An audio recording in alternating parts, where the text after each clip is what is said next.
நான் அந்த அம்மா உணவகத்தில் அந்த 8 மாதம் சாப்பிட்டுட்டு இருந்த நேரத்தில் அந்த உணவுன்றது எனக்கு அதிகமாக பத்தாது. பசி பயங்கரமாக இருக்கும். அந்த உணவுன்றது எனக்கு நைட்டு ஒரு 10 மணி அது வரை தான் தாக்கு பிடிக்கும். அதுக்கப்புறம் வந்து பயங்கர பசியாக இருக்கும்.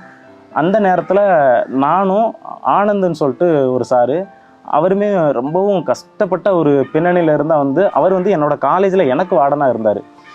அவங்க வீட்டில் வந்து ஃபுல்லாக அந்த ஆடு மாடு மேய்க்கிற தொழில் தான் பார்த்துட்ருப்பாங்க. நாங்கள் 2 பேரும் சேர்ந்து தான் படிச்சுட்ருப்போம்.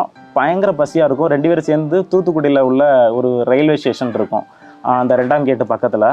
அந்த ஸ்டேஷனில் என்ட்ரன்ஸில் பார்த்தோன்னா ஒரு தாத்தா வந்து பழம் விற்றுட்ருப்பாங்க, வாழைப்பழம் விற்றுட்ருப்பாங்க.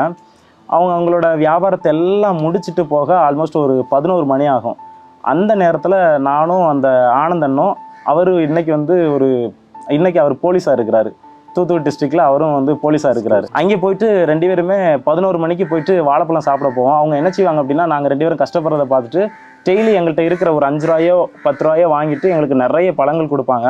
அந்த பழத்தை வாங்கி சாப்பிட்டது எங்களுக்கு அந்த அம்மானத்தில் சாப்பிட்டதை விட அதுதான் எங்களுக்கு நிறைவாக இருக்கும்.